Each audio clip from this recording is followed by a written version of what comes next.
Setelah resmi mengundurkan diri dan pensiun dari 20 tahun kiprahnya bersama Red Bull, Helmut Marko langsung bakar-bakar dengan membongkar apa yang terjadi di tim tersebut belakangan ini.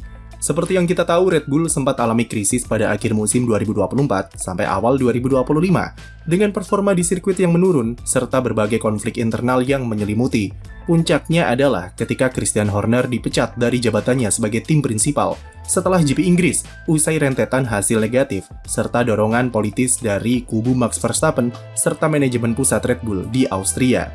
Jika sebelumnya masalah politis dan konflik power tersebut dianggap sebuah bahasan internal saja yang berusaha mereka tutupi, beberapa hari setelah mundur, Helmut Marko memutuskan membongkar semua yang terjadi di Red Bull dalam 2 tahun terakhir.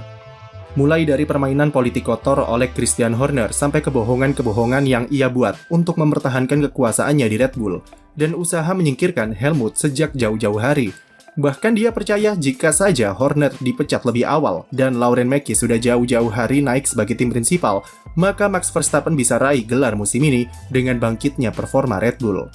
Dalam sebuah wawancara bersama sebuah koran Belanda, The Limburger, Helmut Marko ungkapkan jika semula bermula dari berpulangnya di Trits Mateschitz pada penghujung tahun 2022 yang mengubah kestabilan power di tim Red Bull Racing. Ketika kondisi di Trits menurun karena sakit pada sebuah pesta di sekitaran GP Austria, menurut Helmut, Christian Horner sempat berkelakar kalau dia tidak akan bertahan sampai akhir tahun dengan kondisi seperti itu. Sejak mengetahui kesehatan di Trits Mateschitz yang makin tidak stabil, Horner kemudian mulai mendekati keluarga Yovidia sebagai sesama founder, sekaligus pemegang saham mayoritas saat itu. Tujuannya adalah mendapatkan dukungan dari keluarga Yovidia untuk memperkuat powernya di dalam tim Red Bull ketika Didi wafat. Dan Horner berhasil dapatkan dukungan tersebut, yang memperkuat posisinya di dalam tim terutama sepanjang musim 2023, yang membuatnya makin tak tersentuh sebagai CEO dan tim prinsipal. Helmut Marko yang sekaligus mewakili pihak Austria sebagai manajemen Red Bull pusat mengakui kalau dia berusaha mencegah Horner dapatkan backingan langsung dari keluarga Yovidia, dan inilah permulaan perpecahan keduanya di sana. Helmut tahu jika Horner tidak akan bisa disentuh dan posisinya bisa terancam dengan powernya yang makin besar.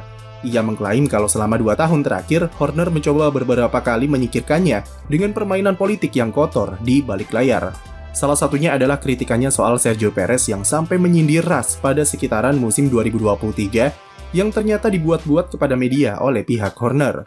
Di video sebelumnya kami sudah mention jika momen ketika Helmut Marko mengkritik Perez setelah GP Italia 2023, di mana ia sampai menyebut ras serta umur Ceko merupakan titik di mana hubungannya dengan Horner mulai renggang. Posisinya sempat terancam oleh dorongan publik, namun terselamatkan dengan kontrak baru sampai 2026 setelah menyampaikan permintaan maaf kepada Perez. Setelah itu lanjut ke 2024, Horner dihantam oleh kasus dugaan pelecehan kepada salah satu karyawan perempuan yang semakin membuat kondisi internal Red Bull kacau tak karuan. Posisi Horner yang sudah begitu kuat serta dukungan dari keluarga Yovidia membuat Helmut Marko serta kubu Austria tidak bisa melakukan apa-apa untuk intervensi. Bahkan Horner memanfaatkan momen tersebut untuk kembali menyingkirkan pengaruh Helmut dari Red Bull dengan menuduhnya membocorkan informasi rahasia kepada publik soal proyek 2026 yang terlambat development-nya. Menurut Helmut, dia tidak pernah mengatakan itu, tapi Horner telah menyebarkan statement palsu agar dia dipecat oleh Red Bull. Itu terjadi sekitar GP Arab Saudi 2024, yang kita ingat saat itu di tengah huru-hara, tiba-tiba Helmut Marko diinvestigasi secara internal atas dugaan membocorkan informasi rahasia dan terancam terkena sanksi. Namun usaha Horner untuk menjegalnya gagal karena Max Verstappen turun tangan berikan dukungan, serta ultimatum jika Helmut dipecat maka dia juga ikut keluar dari Red Bull sebagai bentuk loyalitas. Semenjak itu konflik power di Red Bull semakin jelas terlihat dengan terbaginya kekuatan internal menjadi 2 kubu, yaitu Horner dengan keluarga Yovidia dan kubu Austria dengan manajemen pusat serta Helmut plus Verstappen. Huru-hara ini kemudian sebabkan beberapa figur penting dimulai dari Adrian Newey memutuskan hengkang dengan kondisi tim yang tidak sehat. Paling berat sebenarnya adalah perginya Jonathan Whitley, yang sebenarnya sudah diplot untuk meneruskan jabatan Horner jika dia mundur atau dipecat, namun keduluan pindah ke Sauber Audi. Seiring berjalannya waktu, krisis yang terjadi di Red Bull semakin nyata adanya, namun sempat terselamatkan oleh gelar keempat Max Verstappen yang bisa dia raih di penghujung 2024. Namun pada 2025 ketika Red Bull selain kalah dari McLaren dalam pengembangan mobil, namun manajemen mereka semakin bobrok dengan drama Liam Lawson dan Yuki Tsunoda. Ketika sekelas Max Verstappen sudah tak bisa lagi menyelamatkan wajah Red Bull di sirkuit, Maka saat itulah Horner tidak bisa berkelit lagi soal apa yang terjadi di internal tim yang otomatis juga melemahkan powernya. Selain dari konflik tersebut, banyak kabar yang juga menyebut jika Horner terlalu kaku terhadap masukan-masukan dari para engineer yang merasa terlalu terbebani dari sistem kerja yang ada. Bahkan tidak jarang dia tidak mau menerima masukan dari engineer karena beranggapan bahwa metode yang ia bawa bersama Newey dulu adalah yang terbaik dan menolak adaptasi dengan kondisi Red Bull saat ini. Salah satu dosa terbesarnya mungkin adalah terlalu menggantungkan segalanya ke tangan Max Verstappen dan menganggap semua akan tetap berjalan aman selama tim mempunyai pembalap Belanda tersebut. Dengan kebohongan yang makin terungkap dan posisinya yang makin melemah dengan lepasnya backingan dari keluarga Yovidia, akhirnya berujung pada pemecatan Christian Horner setelah GP Inggris.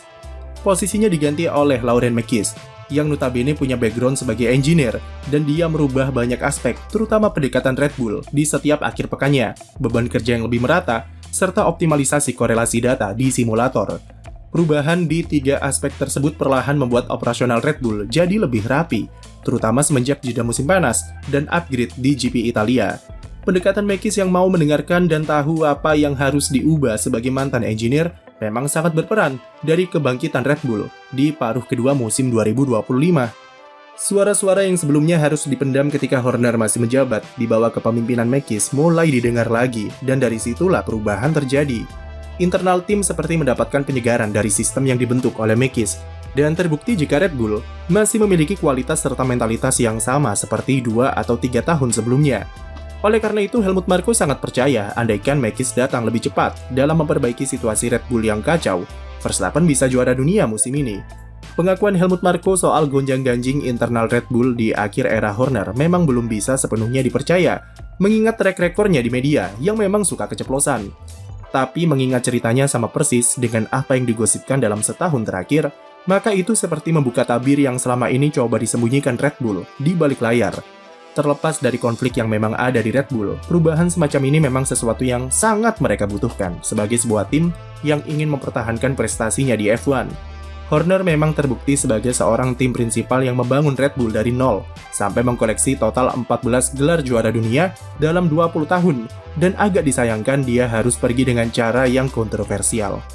Namun melihat kemunduran Red Bull yang salah satu penyebabnya adalah huru-hara yang ia timbulkan, dan sulitnya Horner mengubah sistem yang sudah tidak relevan, membuat Red Bull membutuhkan perubahan supaya tetap bertahan di papan atas. Sama halnya dengan kasus Helmut Marko yang sebenarnya sama-sama batu soal metode dalam manajemen pembalap yang membawa banyak kekacauan dalam 2 tahun terakhir, serta pernyataan di media yang tidak pernah difilter. Ulahnya yang merekrut Alexander Dunn dari McLaren tanpa persetujuan dari manajemen pusat serta tim prinsipal adalah pertanda jika Helmut masih ingin kuasa di Red Bull, dan itu bukanlah pertanda bagus, terutama bagi Lauren Mekies. Keberadaan Helmut berpotensi membuat konflik lagi di internal dengan pandangan-pandangannya yang mungkin berbeda dengan Mekies, terutama soal manajemen pembalap. Dari situ, maka keputusan Red Bull untuk memecat Horner dan membuat Helmut pensiun adalah keputusan yang tepat untuk memberikan tim sebuah jalan yang baru untuk pertahankan warisan mereka di F1. Apalagi musim depan Red Bull akan jadi tim pabrikan dengan menjadi tim yang membuat sasis serta mesin di dalam satu atap yang sama. Lauren Mekies butuh lingkungan yang mendukungnya 100% supaya bisa eksekusi perubahan regulasi 2026 yang sangat menantang bagi Red Bull, dan akan menentukan bagaimana nasib tim ini ke depannya. Apakah tetap mampu stay di papan atas atau malah nyungsep jadi papan tengah dengan mesin RBPT mereka. Sekian video dari kami, jangan lupa beri like dan subscribe untuk konten F1 lainnya.